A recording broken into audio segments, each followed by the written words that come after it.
Good evening, people. Happy Motivational Monday. And we decided to get rid of all the flashy stuff and see what happens with TikTok tonight. What kind of drama can we have tonight? Right? Right. So, with that, we are going to jump right on in because you know what? Your influence creates leaders. And people don't realize this. A lot of people don't realize that the simple things they do on a daily basis, people notice and people pay attention to, and it creates leaders. Hmm. I hurt myself earlier today, so I didn't realize how bad. Anyways, see, most people think influence is about being followed,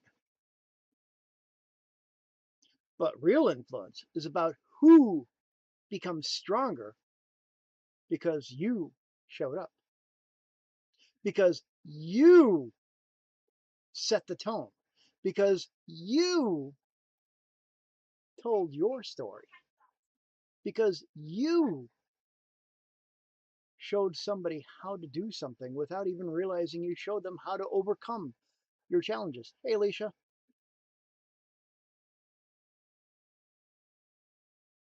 Because see, you know what? When I when I started, which business do I want to talk about tonight? Hmm, I'll talk about the computer business because that one there was actually kind of interesting because when I bought the computer store, all right, I bought the computer store for one reason. It was in town and I was able to get DSL. And the building was tall enough I could put an antenna on top to shoot a wireless signal to my house. I kid you not, because my house was out in the middle of nowhere, and the only internet I had out there was dial-up. Whee! So I bought the computer store, or it wasn't a computer, it was an office supply store. But I bought it with the whole intention that I wanted the building, and the office supply store came with it. In fact, it was two different contracts, one for the property and one for the business. So, anyways, I bought that with the whole intention of getting DSL for the building and putting a wireless link between the building and my house.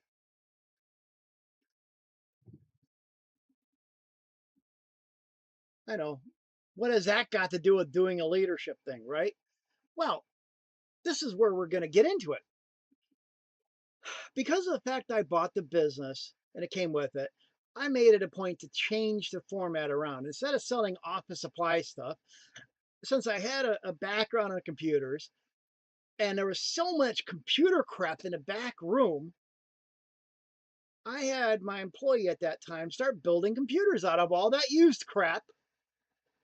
And we built up an internet cafe out of used computers, a good 15, 20 computers, and all that crap that was in the back room that were actually usable.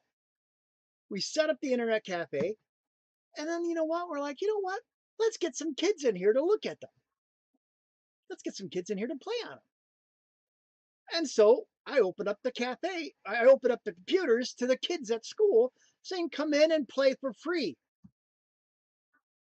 I zung them with soda, candy, and chips. Those little devils, they didn't know what hit them. After sugaring them up and sending them home to their parents, and their parents realizing that, hey, you know what? Main Street Computers is throwing and got a great place for their kids to hang out after school. The kids are spending money there, you know, as opposed to on drugs or God knows what else in a town, and they're in a good environment. This guy must be doing something good, and so they started bringing their computers to me to fix. And then they were complaining about the other internet companies in town, so I launched my own internet service again. Only the third time in my life I launched a dial-up internet service. But you know what? We went from 0 clients to 400 clients in less than a year because everybody switched from my other people in the area. My other people? No, my competitors. The same competitor that I'm living in his building now that I bought. That he went under and sold, and the building sat abandoned for 10 years. But you know what? We're not going to talk about that. Talk about living in the bones of your enemies, right? No, I'm joking. I'm joking. I'm joking. Hey, hey, hey, hey, hey, hey. We're keeping it family oriented here. But it would be kind of cool to have a skull to drink the juice. No, no, I'm joking. I'm joking. I'm joking. I'm joking.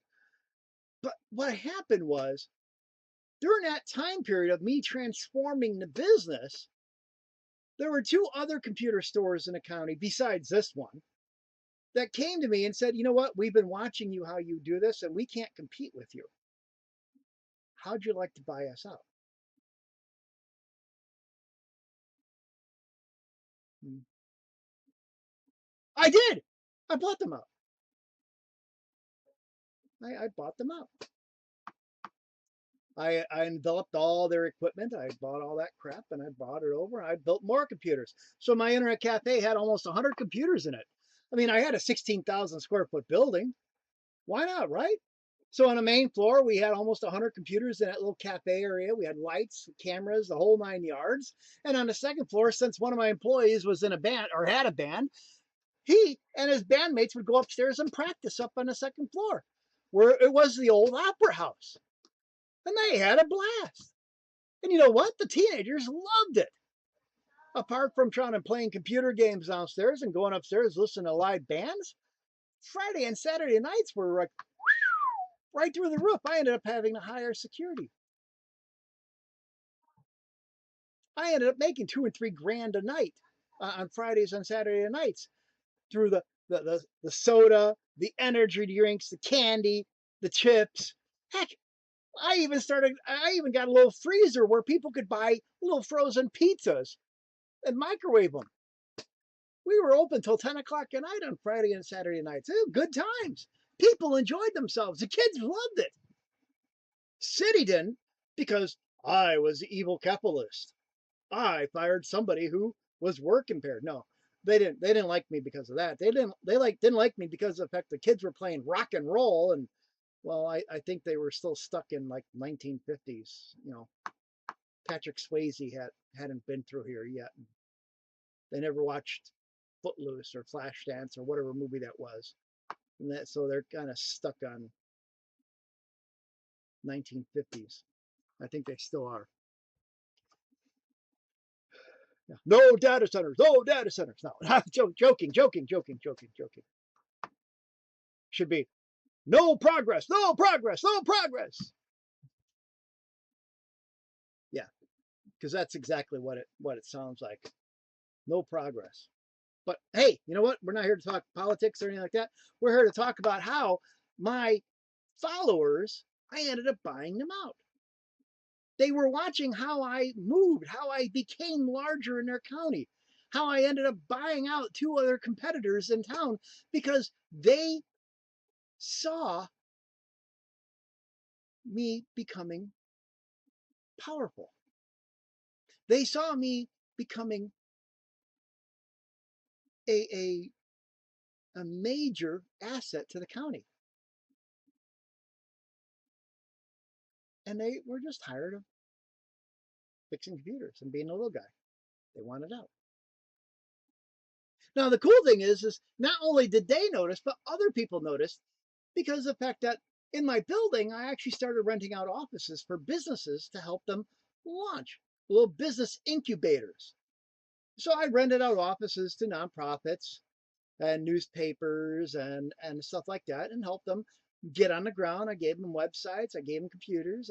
I helped push them. I helped mentor them. I helped get them off the ground. A couple of people trying to start one person started his own power washing company that ended up moving out and it has a big, huge barn now that power washes and has a mobile power washer. He goes around power washing trucks all the time. Good for him. But he started out in my building. Well, another one was a little newspaper, rinky dinky newspaper that, well, yeah. Newspapers kind of like dinosaurs, so I'll just leave it at that.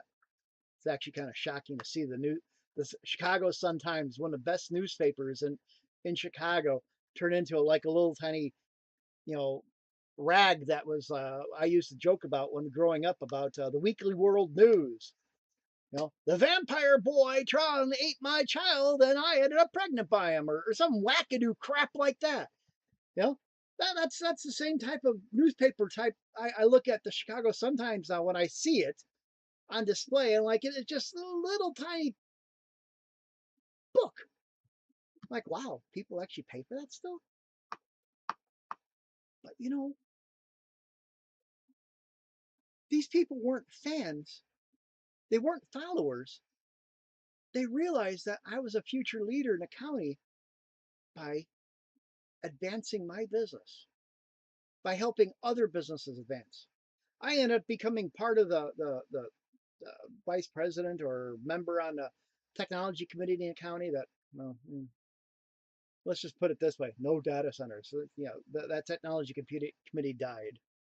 Now, I was on a board of directors for Stark United for several years, board of directors for the Chamber of Commerce here for several years. And so I can tell you that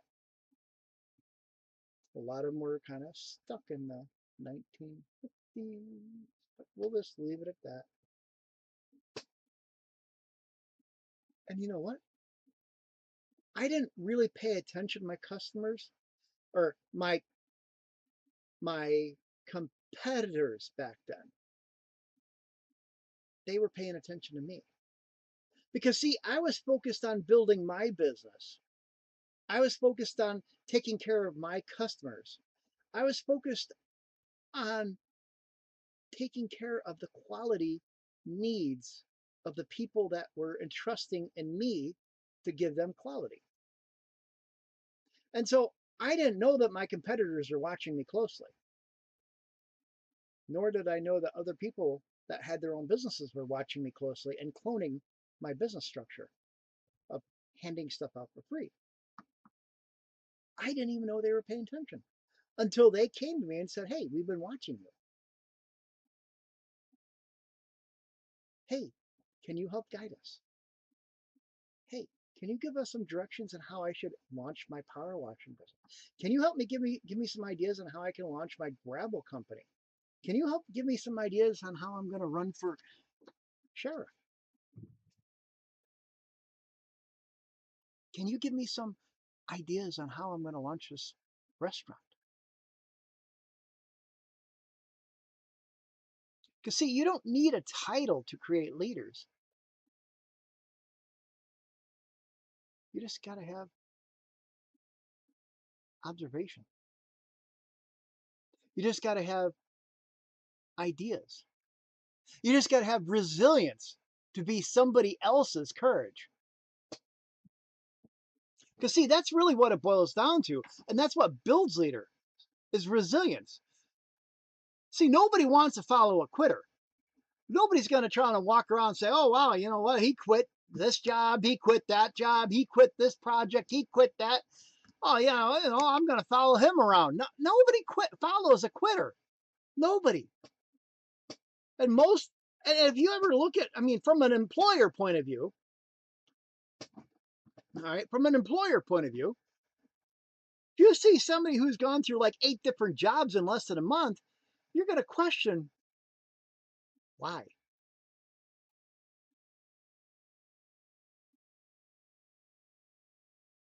And then you have to question, do I really want to hire somebody that might make me the number 9 job they quit?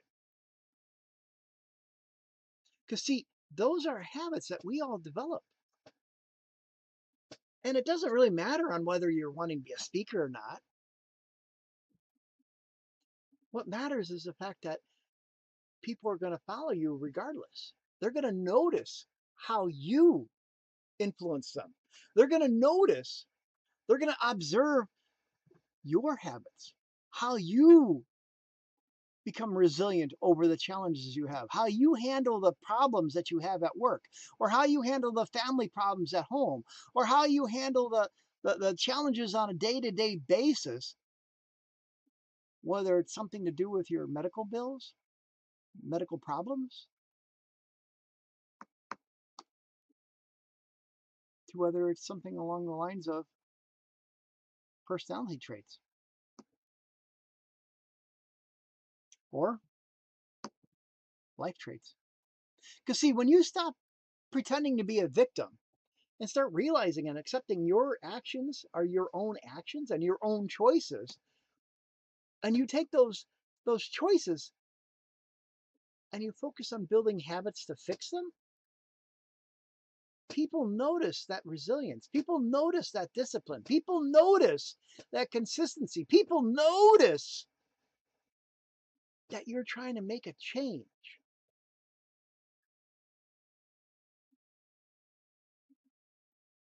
And then they get to choose on whether they're going to follow you or not, whether you want them to or not. I mean, take a look at this, all right? Some of you have kids.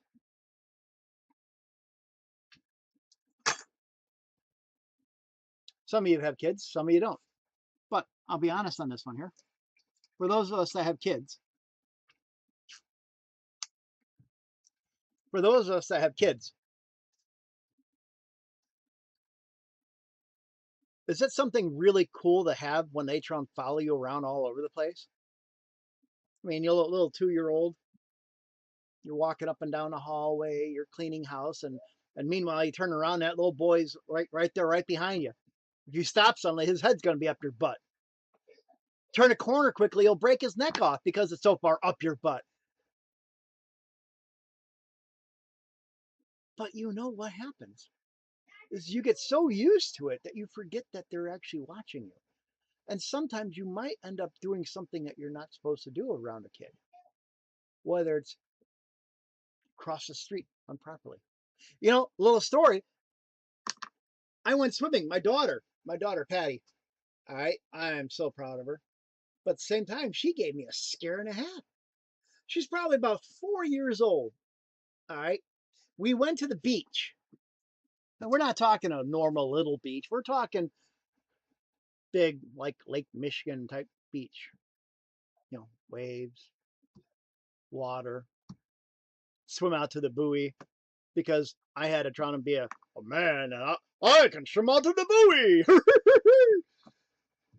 And so I was swimming out to the buoy. Water's way over my head. I'm swimming out there. I'm just, and I hear everybody freaking out in back of me. I'm like, what's going on? I turn around and look, and there's my little 4-year-old daughter with her little personal flotation device on. I'm coming, Daddy. I'm coming. I can't even stand up in this water. We got waves. This is Lake Michigan type stuff. And we got waves all over the place. Boats are flying by. Thank God we're not in the ocean. Otherwise, she'd just be a little snack for Jaws. You know? Little 4-year-old trying to follow me out to the buoys.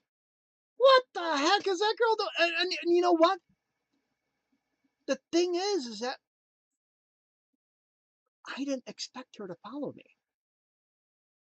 We don't expect people to follow us until we turn around and look and they try and tell us, hey, here I am.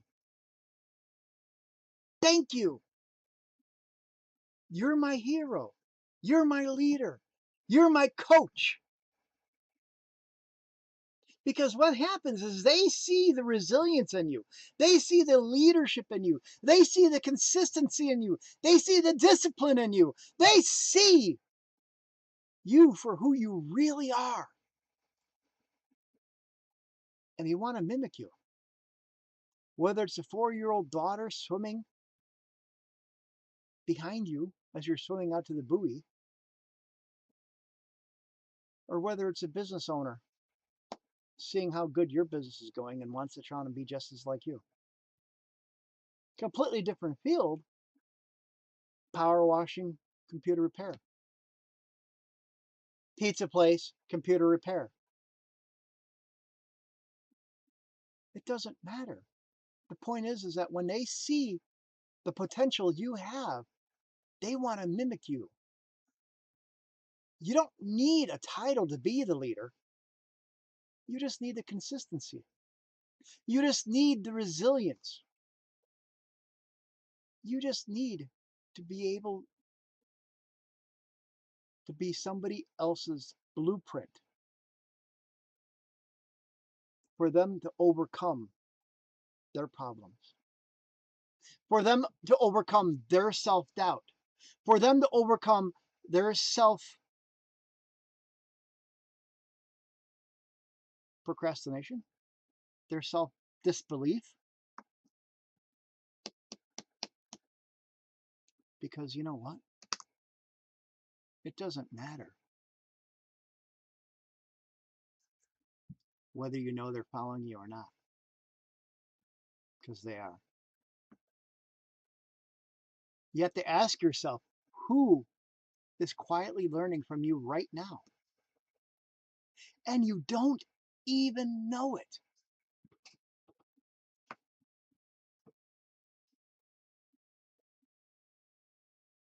And I'm not talking about your kids. I'm talking about your neighbors. I'm talking about your coworkers. I'm talking about your employees.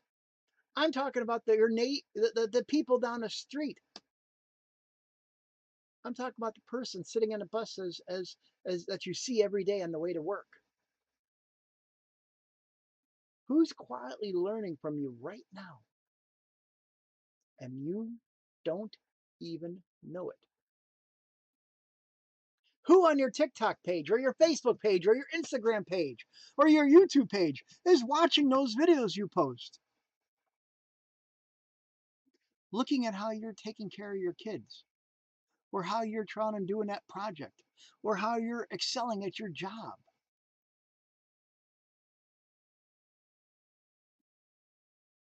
And you don't even know they're watching you unless they hit the like button. True story here. I was at a dancing dance recital for my daughter a couple weeks ago, and my daughter was in a dance recital, and she had like a couple different things that she was dancing in, and it was really really cool because the fact that during intermission she came out and we were talking, hanging out, and there are a couple people there that I know, but I know, but I don't know. They're acquaintances, and they came up to me and they were saying, Obet, I've watched your TikToks. I've watched you on Facebook. I've seen some of your videos and some of your lives, and I want to say that is amazing what you're doing. I truly love it, and I actually look forward to your nightly lives I sit and watch every night. And this is for you, Thea. Thank you. And you know what? That was motivating to me. That meant a lot to me. That means more to me than getting a heartbeat. That means more to me than from getting 10,000 likes. That somebody actually came up to me and said, hey, I like what you're doing. Because it's something that's not involved with this computer screen. It's physical interaction. And that's the thing. It creates that emotion, that touch, that realism that somebody out there is actually paying attention. Somebody out there is actually listening. Somebody out there believes in me. And I want you to know that I believe in you as well. I don't know you, but I believe that if you put your mind to it, you can achieve anything. I'm going to give you a little secret. There are 4 ways That influence builds leaders. Okay? 4 ways.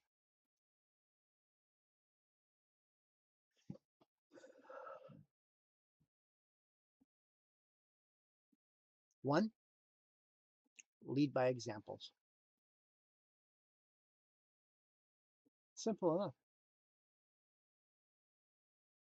Actions speak louder than words. I'm sure you've heard that at least once in your life. Actions speak louder than words. Your kids are going to follow, do it, repeat what you do. From the kids that trying to mimic the I don't know about your kids, but when I was younger, my mother smoked, my grandmother smoked, and so therefore I will never forget. I was about 10 years old, and I tried and took a pack of cigarettes. I pulled a cigarette out, and I actually pretended to light it. My mother caught me. Well, you know what happened? Well, I grew up in the '70s, so guess what happened? Guess who got a cigarette? Guess who smoked a whole cigarette? Guess who got really sick and puked his guts out? Guess who's never touched a cigarette since? All right, we got that clear. All right, but why did I do that? Because my mother and my grandmother did it. They were always doing it. Every time I turn around, they were always packing a cigarettes and pull a cigarette out and smoke it. And I thought that that was what adults did. And so a way to influence the leader is by setting the standard, leading by example. Your actions speak louder than words. Next is consistency. Consistency. That's a $5 word, ain't it? Consistency. What are we? What about what's consistent? Consistency builds trust.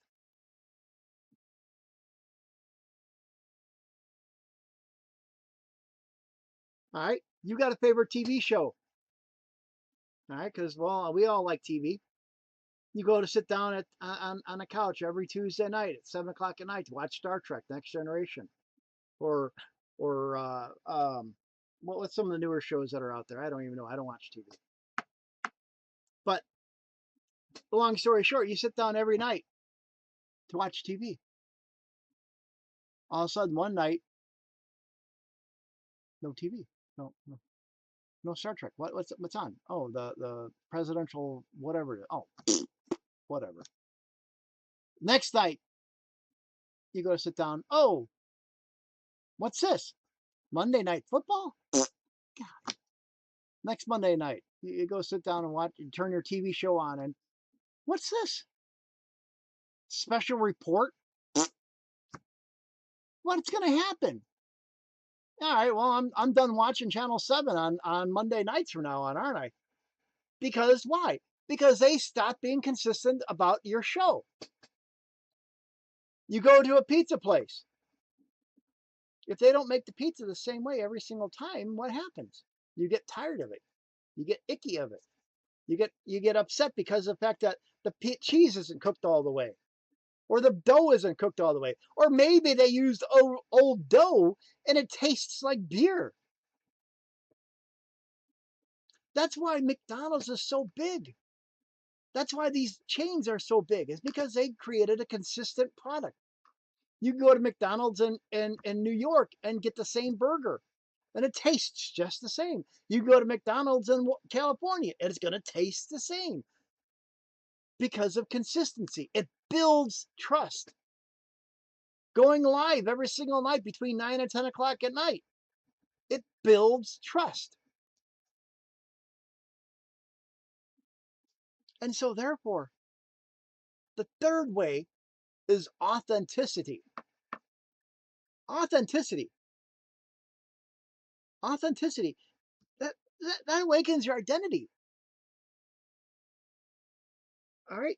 Authenticity awakens your identity. It lets people know that, hey, that leader is real. He's not putting a fake make mask on. He's not putting AI on so his skin looks nice and good, and he's got better hair, and oh, he's got teeth too. Oh yeah, he's got teeth. No, we're being authentic here. We're being real because that's what awakens identity. And finally, the fourth way influence builds leaders: discipline. Discipline creates direction.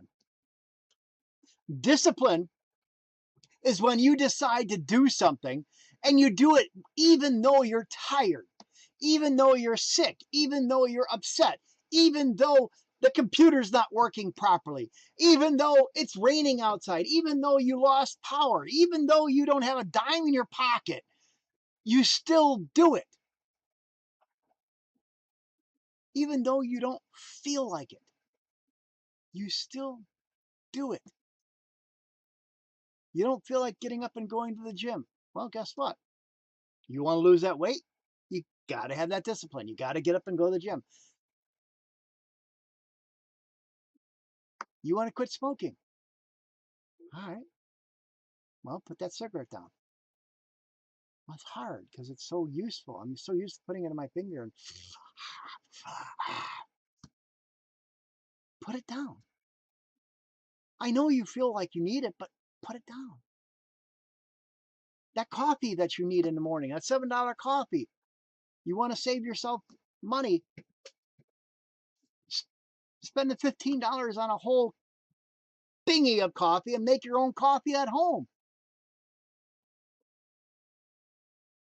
You don't need all the extra calories.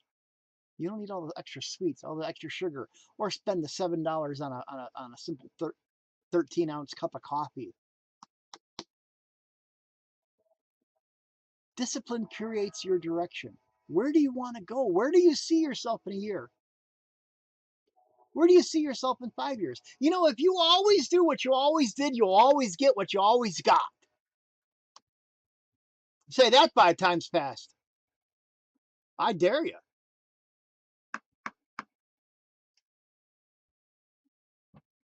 But you know what? The thing is, though, is that the influence you take on today, the changes you make today, turn you into a leader. And you help change other people because of your influence you have on them. Whether it's a brother, a son, a daughter, a client, maybe perhaps a student, a coworker. Their growth didn't just affect them. It's going to affect their family. It's going to affect their circle of influence. It's going to affect their decisions. And it's going to be because of you. You know, about a month ago, I spoke in Madison, Wisconsin with David Power Talk in front of a whole bunch of um, uh, uh, educators. And that was a really powerful experience. I loved it. Totally loved it. And the important thing that I took away from that somebody had mentioned to me afterwards when we were doing our little, you know, Q&A afterwards, and people were coming up to me and talking to me. One of the things that they said was that it was really powerful how I mentioned that they are actually influencing kids that are going to be influencing the next generation. And it wasn't just the educators, but it was the cafeteria ladies that came up to me and told me this. It was the security guards. It was the janitors that were there in this conference as well too, that were talking about how they never realized that they were influencing students as well. That they were actually building their influence on them by showing them how to care for other people, how to try and be properly on time for jobs, and how important it was for them to accomplish their goals. Because, see, what happens is people rise when someone near them rises. People follow patterns that they feel are possible. And when they feel that, you know what, I can do this, and they can see other people doing it, that influence isn't passive, it's contagious. So if somebody copied your habits right now for the next 30 days, who would they become? If somebody copied your habits for the next 30 days, who would they become?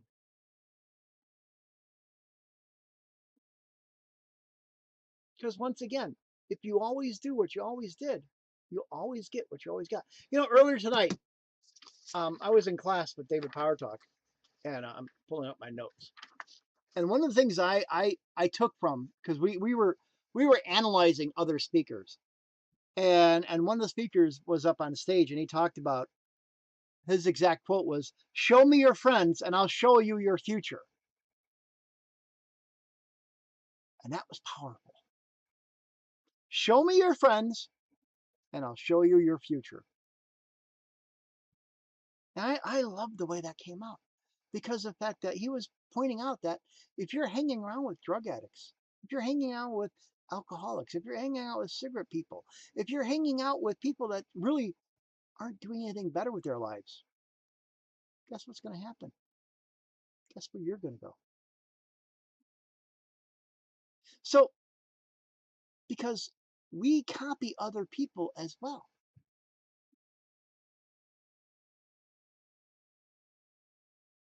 See, one of my favorite quotes was, if you're the smartest person in a room, you're in the wrong room. You got to upgrade and go into a room where you're not the smartest person, because that's where you learn. When you go in a room where you're no longer the smartest person in the room, that's when you learn from the people in that room. And if you're the smartest person in the room, that means you're not learning, you're teaching. Now, I'm not saying anything's bad on that, but we should all want to learn more than we teach. So, because leading people, the people depend on you. But when you build leaders, they grow because of you. And your influence should create independence, not dependency. So I'm almost out of time here. 3 steps to activate leadership. I'm going to just run through them quickly, because the fact that, well, I'm almost out of time. 1, model the behavior. And what I mean by that is, you are who you are based on how you act. Actions speak louder than words. I can try and say I'm a transformational speaker all I want, but until I actually start helping people transform, that's a whole other story. Until I show transformation myself, that's a whole other story. So model the behavior. Challenge with care. And when I say challenge with care, I'm talking about the idea that, you know what? Give them challenges. Tell them, hey, I dare you. I dare you to try and go in your bedroom, go in your bathroom and look at your bathroom mirror and tell me if you have a dream and you're not lazy. How many of you still have your post-it notes on the bathroom mirror, or at least on the wall next to your side here? Challenge them. And finally, empower with responsibility. Give them responsibility. Let them own their challenge, because that's what it's all about. See, who is the one person you're going to intentionally influence this week? Because you know what? We've all withstood more than people know. We've all owned more than people seen.